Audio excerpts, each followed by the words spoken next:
Okay, so this is going to be a tutorial, might be a few, depending on how long it is, of how to play with backing tracks live if you're a cover band or whatever, with the, using Ableton Live or pretty much any other DAW. I'm going to kind of show you in Ableton because that's what I use for live. I use a lot of different DAWs. I use Reason and Pro Tools and Studio One, which is now became vastly my favorite DAW. But for live I use Ableton, and so anyhow, I have a lot of people are always wondering, how to use backing tracks live with a click track.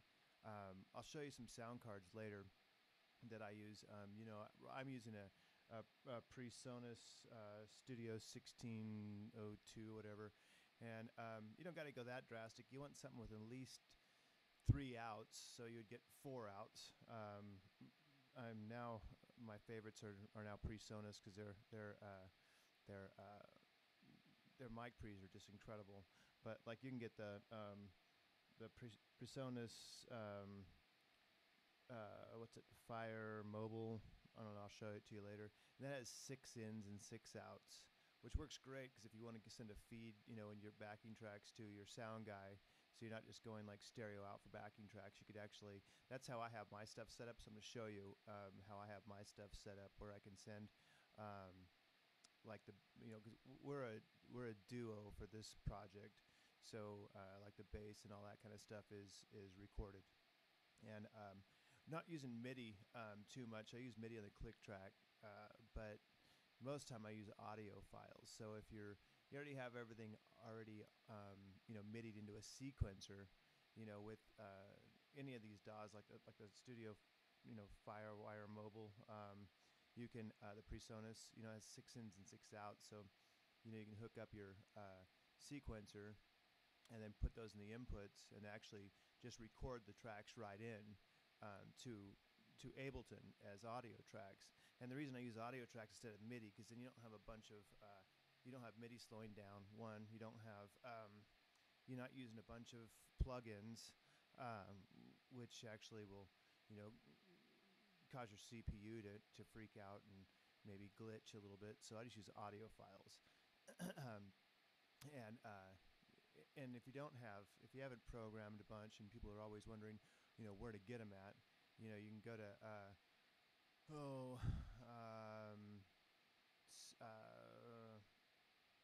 what is the name of the page? I can't remember.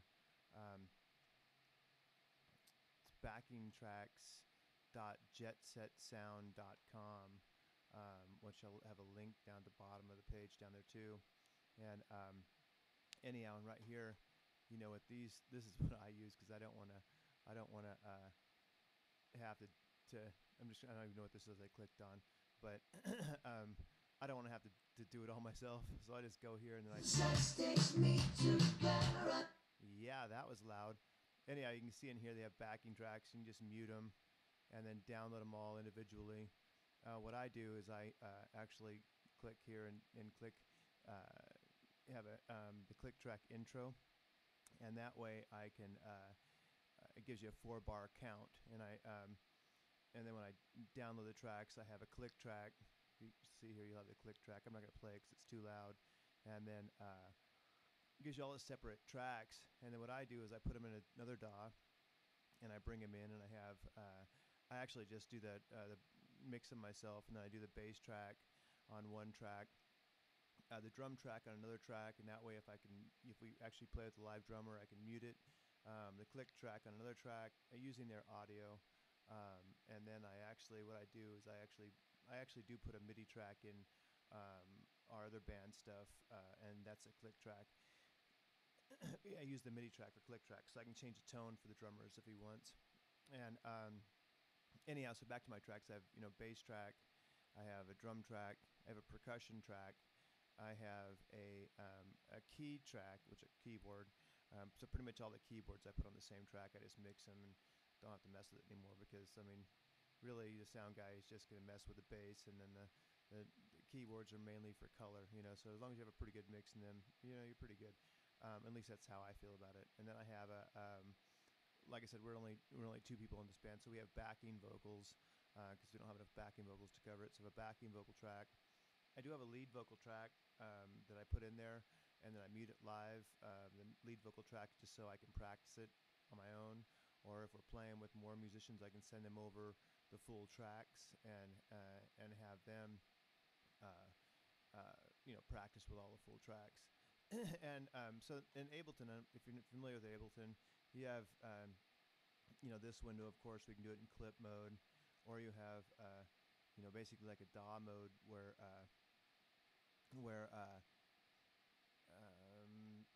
kind of like recording like Pro Tools and that kind of stuff. And I usually use this one. I'm going to experiment with the clip mode, but not in this tutorial, because you can put each track blah blah blah. I mean each song right after each other, and then actually what you can do is you can actually put add locators. So I can put one locator here, type in the name of the track. So I'll put song 1. And then after I fill all this stuff in with the song, I can, say the next song starts here. I can add another locator and put song 2, and so on and so forth. And then I can actually add these to a keyword, so it'll call it right up either on my keyboard on my computer, or a keyboard controller, or one of those trigger pads. So it'll just jump to those songs automatically. And that's kind of what we do. But a lot in my other band, we actually, when our set starts, it doesn't really stop playing until the end. I think it stops like twice, and so it's pretty easy for someone to control. The rest of the time, it's just songs go right into each other. And using Ableton with the grid, and I'll show you how to set a tempo for each song, so your grid always lines up. It's really easy to connect them together and put some really cool things in there to have them carry from one song to the next without having to stop, which is a great thing, especially if you're a cover band. This duo that we're doing, I actually wanted to stop between each songs because it's just kind of a loungy thing and blah blah blah. But anyhow, let's get started. So anyhow, with delete these. So first thing I'm going to do is I'm going to make my tracks. So this is just basically the way it sets up. So with my tracks, I'm going to have, let's see, 1, 2, 3, 4, 5, 6, 7, and then percussion. So I need 8 audio tracks. So what I'm going to do is I'm going to go, and I'm going to leave this one here because I'm monitoring myself through it. So I'll delete that later. But right now I'm going to go create track, create audio track. That's 1. I can actually use a shortcut, but I'm not going to do that. I'm just going to do it the old-fashioned way. Actually, yeah. There's 3, 4, 5, 6, 7, 8. I got 8 in there, so I'm going to do is here go rename this. I'm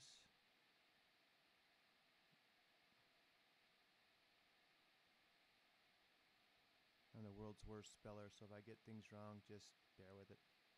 As long as I know what it is, it's great.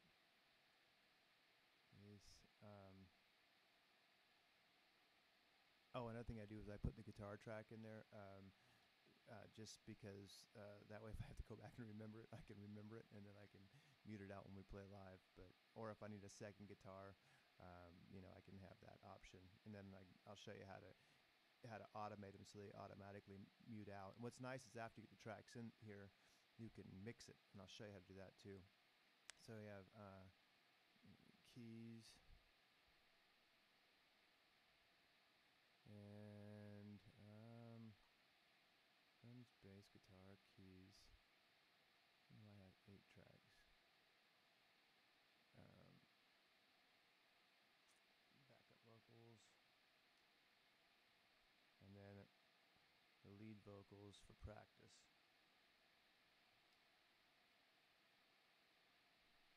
And then this one I just messed up on. And I leave the MIDI track because actually we have lights, so I can actually program the lights in there, and then have the MIDI run them, which I'll show that in another tutorial. What's nice about this too is if you're playing a lot of cover songs and you don't know the words, you can hook an external monitor up to your computer, And if you see all the big bands, how they have those screens in front of the stage, if you're ever looking at from the on stage where they actually the words run up, you can actually go to that same website. I'll have the link, and click on the karaoke, and find the same song you got under this one, and you can download the karaoke version of it, which has all the words going up, floated in here, and Ableton plays video, and you can put that video on another monitor, and then just mute the audio track, and just have the video, and it'll line up perfectly with the song. You can also if you're programming your own tracks, go to YouTube and type in the karaoke for whatever song you're programming, and download it off of YouTube.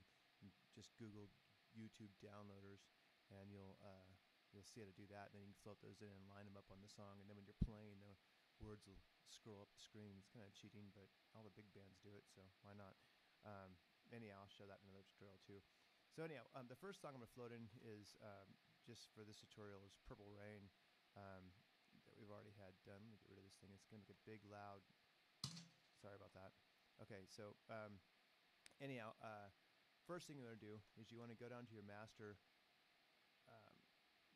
track, and you want to go to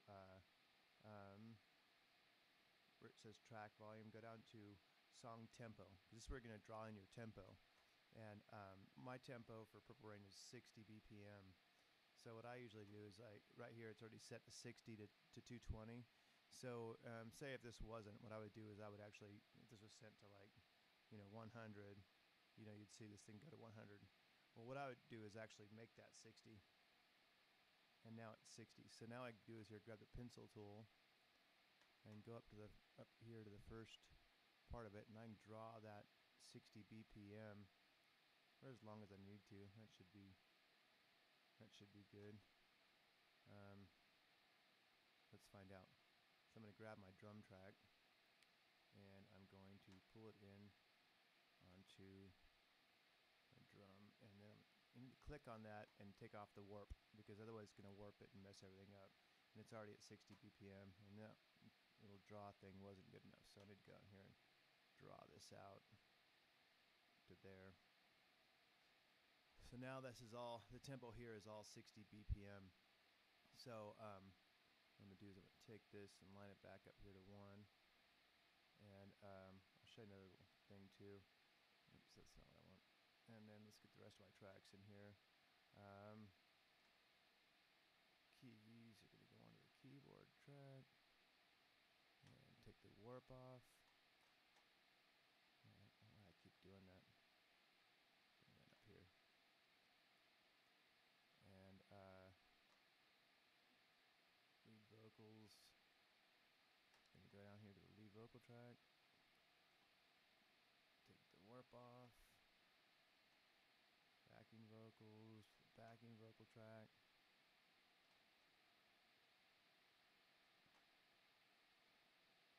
Bass, the bass track. You gotta remember to always take the warp off. Oh, that's why they're the track, click track. Okay. Let me go down here to. Oh wait, I did it.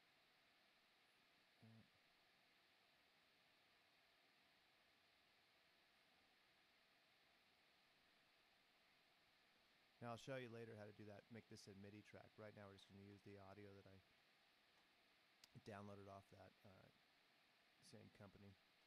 So let's go. Actually, I think I programmed Purple Rain, but I kept the audio, the warp track off. And then guitar. We'll go to the guitar track.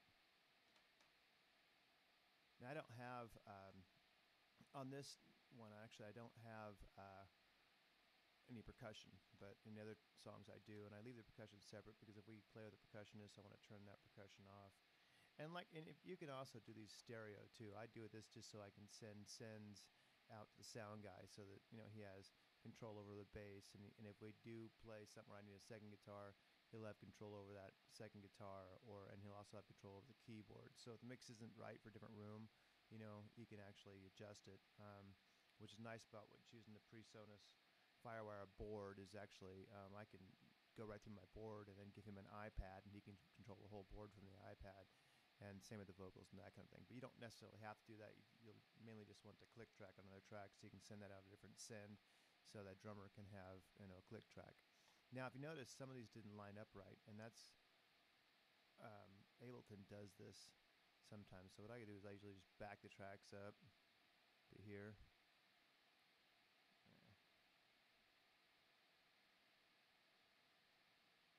And for no good reason, then I'll show you why.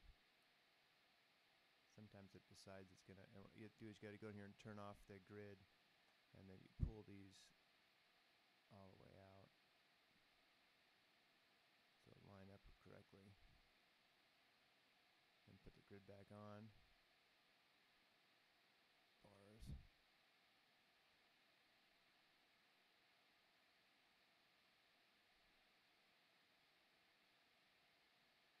It's kind of tedious, but after you get it together, it works great. So let me go to the click track. I want to make sure the click track is lined up to the grid, because if it's not, we gotta line it up. So it looks pretty good. Let me, okay, it's a little off. So what you want to do is you want to right click, turn the grid off. Since these are all lined up equally to each other, just highlight them all. Except for, there we go. Highlight them all, and then you move that click up onto one. So if you do decide to start using a MIDI click, or you want it running lights, they'll all line up. Or if you're controlling your guitar pedal board, it's easier to draw them in the grid. So just line that click up. So now if I go here, turn the grid back on, and I'm going to play the click from Ableton, and then let you hear the click here, so it's they're together. It's really loud. Sorry about that. Bring this down. So now there's my click. There's Ableton. So both perfectly lined up on the grid.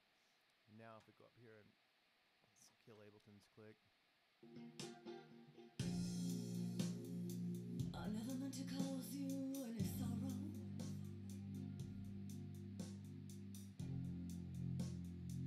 I never meant to cause you any pain. So there we go. So now that's basically it. You just do that with each song. And the next song right here, if I wanted to bring in another song here, what I would do is I would, if I wanted to butt them up together, I could get them really close, or put something inside, inside the grid. So I could, let's see, bring the drums down. So then end of the song's over here. So if I wanted to shorten this stuff up, I could just go, and shorten all those up, and then bring the next song right into here. And then what I'd do is I would go and find the next song. So the next song, the tempo is like, say 120. I'd go back and pull up tempo, and the next song I would actually make this 120. And now the line will show up here to 120. So then what I do is I go up, take my little draw tool, and I would draw in the tempo right here around with the next song to start to 120. And so now when I float that in, that grid from here, this is 60 and this is 120. So anyhow, that's how you set that up. So now when you're going out to your drummer, you want him to have a click coming out of a different track, so it's going through a different thing. So what I do is I go over here to my external, and I would actually, that's input master. I don't want this to go out to master. I want the click to go out to a external output. So now what I do is I have 16 outs. So if you had 4 outs, you would go over here, whichever track you would have. Say you want the drummer to hear out of 4, so you'd go over here and click on 4, and boom, now the click's going to come out channel 4, and the rest of the music will come out 1 and 2.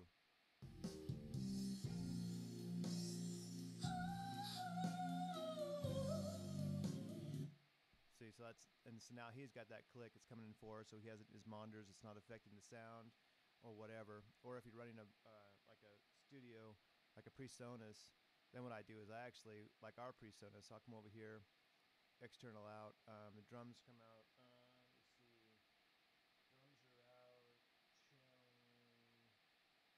channel, blah, blah, blah, what,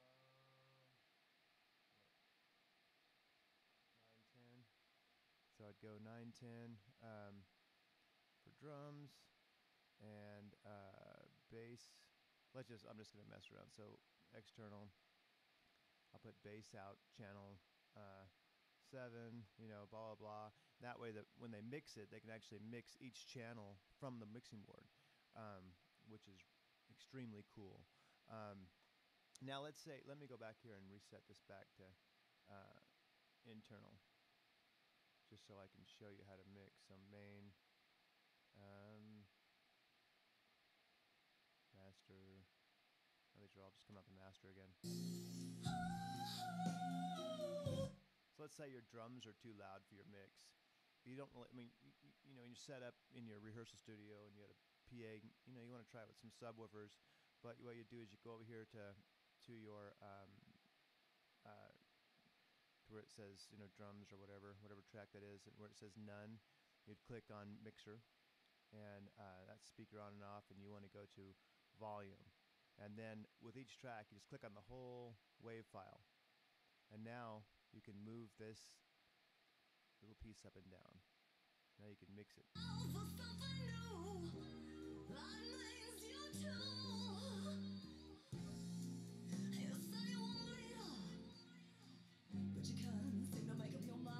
I can come back down.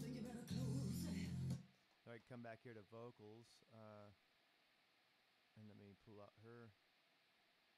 You know, and I can click on that whole thing. If you click on the whole thing, then when it just highlights that area of red. Whoops. Okay, here it is. Yeah, so click on the whole thing. Now any place in that yellow highlighted area will bring that volume up and down. So now if I want her,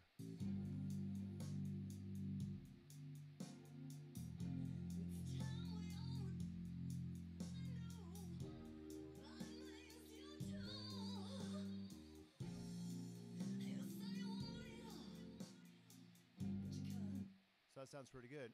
And then, you know, if we're playing and I don't want to have her vocals on that track, you know, or what I do is I usually just turn the volume all the way down, and that way if I want to use other parts of the track, I can. Or if you want to use just parts of it, you know, save this as your practice session, and then you just highlight little sections, and then just bring those volumes down in those sections, you know, and that way that's muted basically. And there's other ways to do it too. You can also put them in blocks and mute the little blocks out, you know, like say if I wanted this section out, I would just cut it, paste, and then I could actually just go over here and mute the whole section if I remember how to do it. And I don't. I've been using a different DAW for this whole time, but you can just mute the sections out. There's a lot of different ways to do that. So when you're mixing your tracks for live, you can mix them that way. And then you have the outputs. If you have several outputs, you know, you can have your sound engineer mix them from live. But you get the basic mix down, so you pretty much know when you go there it's going to sound good, you know. And then you know, if you don't want to have drums that day, just mute out your drum track, you know, or percussion, mute out the percussion. If you have a bass player, you know, mute out the bass track, which is not even in there, but you get the idea. So anyhow, oh, the bass track is in there, it's down here, and guitar tracks here. Where's my key track at? Keyboard track's down there. Anyhow, you get the basic idea. If that's how you set up a live thing in Ableton Live. But if you want to do it in clip mode, you can grab a hold of all these. You have to get them lined up in the tempo. You know your tempo is 160. Go over here to the top clip. Right click. Go to rename. What is it? Be like 60, and then put right next to it BPM. So now anything you start on that line is going to be at 60 BPM. And then you just right click, grab all this stuff, so it's highlighted, and then hit the tab key, and then you float that right in there. Boom. And why that did that, I have no idea. But bring that up.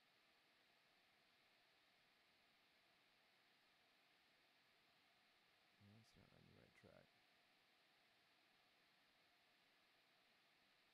Yeah, for some reason it got messed up when I came back around. But just move them back. Let's see what these tracks are. Lead vocals, I did all these. Oh, that's because I cut that lead vocal. Yeah, I get the idea. Let me go back over here and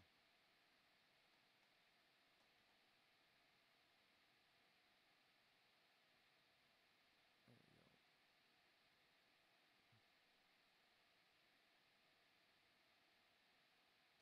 Now if I click on that,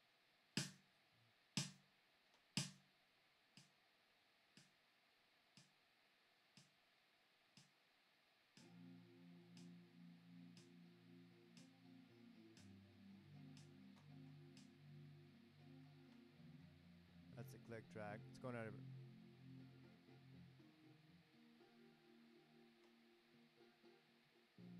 So now, I never meant to. so now you get it.